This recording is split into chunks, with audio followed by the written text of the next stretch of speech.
to the Homestead tour I'm doing. We're facing the barn right now.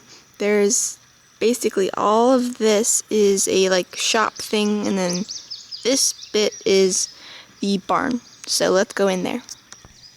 When you're about to enter the barn, there are 3 hutches, but they're all connected. Right now I'm using them for quarantines for rabbits. I just bought some new rabbits, so I'm quarantining them right now. I've done a few videos about that. And then here's the barn door. We have a fake wasp. We are trying to deter the wasps from making nests in the barn because they sort of like it there. And it's sort of working, but sort of not. And then we have a screen that prevents the chickens from going in, but still gives adequate airflow for the rabbits. This is the screen door, well, wire door. And this is the goat side of the barn. We have a little, we call it the pallet place. It's basically just like 4 pallets that make a square. We've used this as a chick brooder in the past.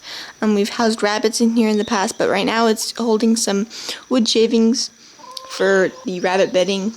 And then we have a little igloo and our hay rack for the goats, as well as a water. Right now the goats are out and they're picketed.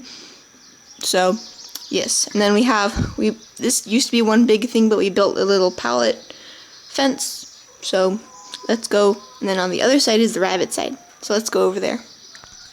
Just to mention the wire netting, like mesh stuff. It's green and it goes from here all the way, and it's attached. This prevents the goats from jumping out or really anything else, so it's just there. That's what that is. As you enter the rabbit part of the barn, we call it the rabbit barn, and then there's the goat barn, but they're basically the same barn.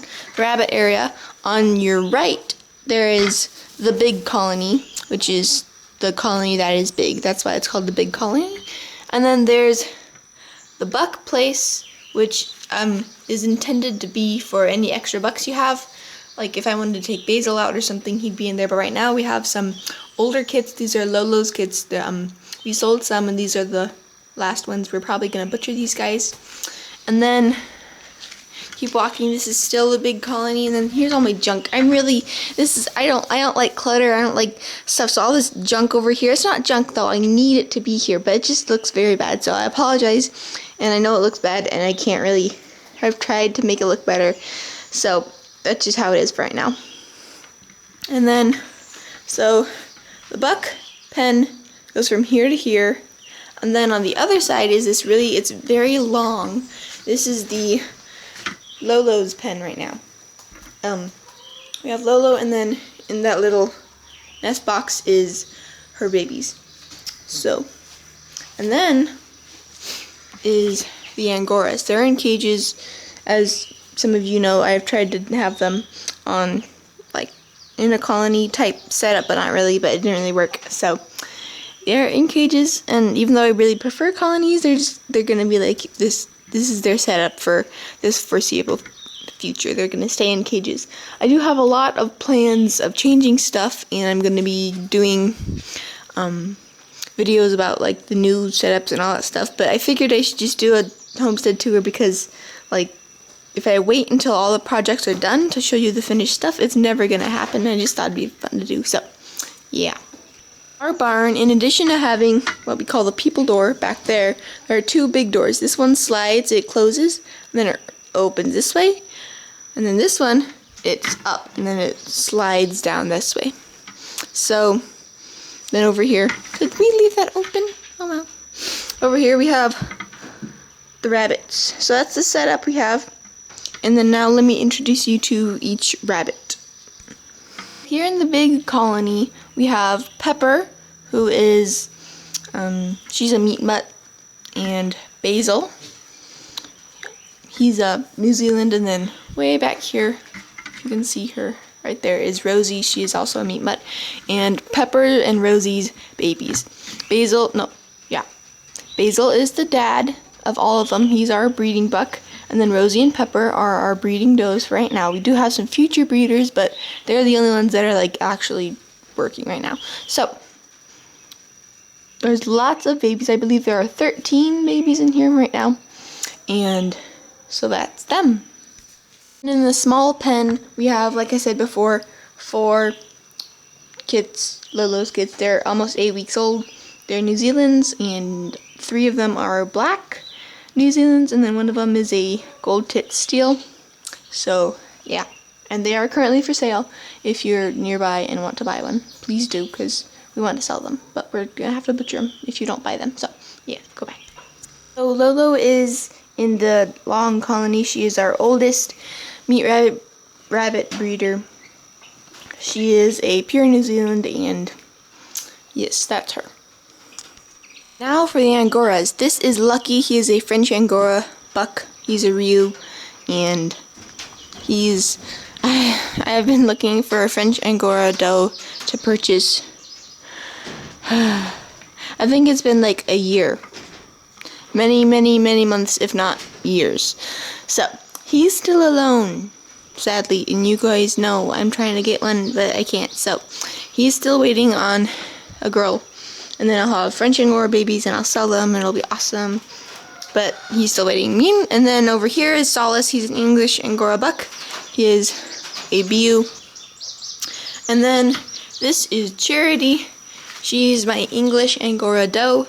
And each rabbit of the Angoras, they're 2 cages, but they're connected, so they can hop between them. If you didn't know that already, now you know. Okay, so those are the rabbits. 3 hutches. We have Rinna and Sayla and Ronwin, the future breeders. Rinna and Sayla, my 2 new does, are going to go in the colony, the big colony, once they're finished quarantining, and Ronwin will be our backup buck, and once Lola's babies get butchered, he will live in that little pen area. So those are them. These are 2. One's over there, one's over here. Nigerian dwarf doe goats. They are girls, and they're too young to breed, and so they don't have any milk right now. So this fall we're gonna breed them, and then they'll have babies next spring. And they're just on pickets. We just tied them to our fence, and so they're eating the grass, and that's them.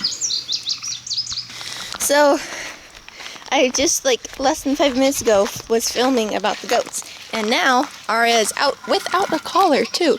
So now I have to find her collar and fix it. Alright, we're good now. We're good now. So let's get back to the farm tour. This is the view of the barn from the side. That's the pallet pen, that's the hutches, and then this is our weird thing that goes on the back of our truck that we didn't want, and just there. This is my patch of pumpkins I planted, and a lot of weeds have volunteered, as well as a lot of sunflowers have volunteered. So, and then our chickens. We have many chickens. I believe we have 22 or 23 in total of adult ones. We have 3 roosters. They're all Australorps, and we have, I think it's 12 Australorp hens, as well as, I think, was it 7? 7 white leghorn hens. And then we have a bunch of chicks. Let me show you them. You're walking and walking, and then you come to the coop. This is our chicken coop. It's a shed we found on our property when we moved here, and we painted it and turned it into a coop for the chickens. It's awesome. You have a chicken door and then a people door. And uh-oh. Is this... Okay, I see. Yay! Oh no! Okay, let me first address. These are the older chicks. They're 1 month old before they escape. I just want to show you them. They're really cool. They have feathers and they're really big. The yay is because the mommy hen, this hen, we gave her chicks after she had fake eggs. Those are her fake eggs on the corner. So she is acting nice to them and being a good mom. Boo, because there's a dead chick right there. So, yay, she adopted her chicks. I really want to let them out because, it's hot and there's shade and stuff. I just want to make sure she would be nice to them. So, I'm going to probably let them out maybe tomorrow morning if everything goes okay. Now, all this cardboard has been broken, so they could probably escape whenever they wanted to, the chicks at least. So now I have to go in there and deal with this baby chick. So...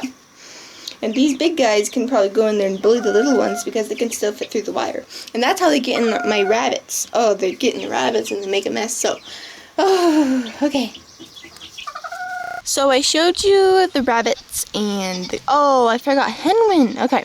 So I showed you the chickens and baby chicks and the goats and all the rabbits except for Henwin. Now all that's left is Fang, our dog, and our cats, and Henwin. We are now on the site of our house, and these are our 3 rabbit tractors.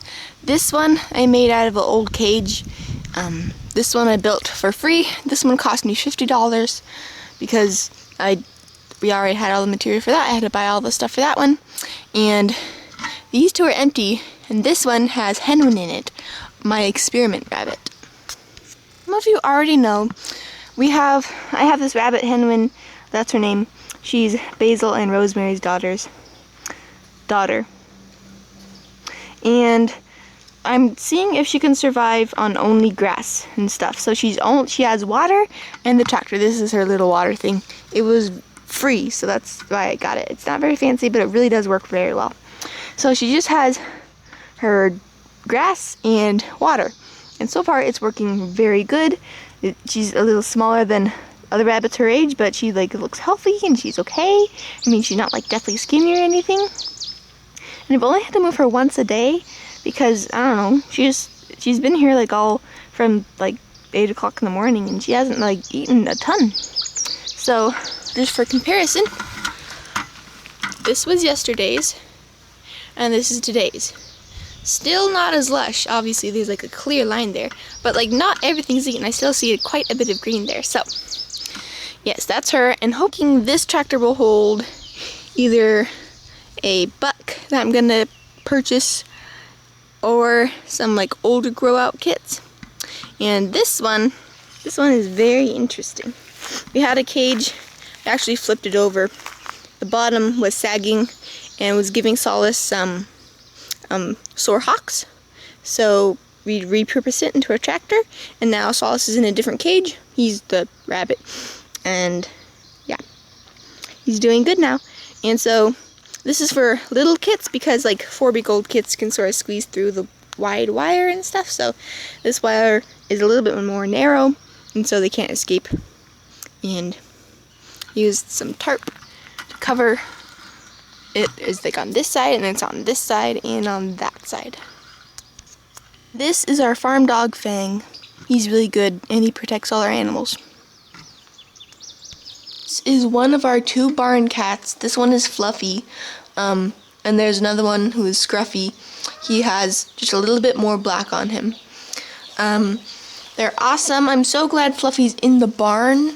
She usually doesn't like being in here at all. I don't really know why, but recently she sort of liked it. So yeah, that's them. Thank you guys so much for watching this video. I hope you enjoyed it. Please don't forget to like the video and to subscribe to the channel as well. And also comment below with any suggestions for videos you have, or questions, or anything really at all. Thank you again for watching, and I will see you in the next video. Bye!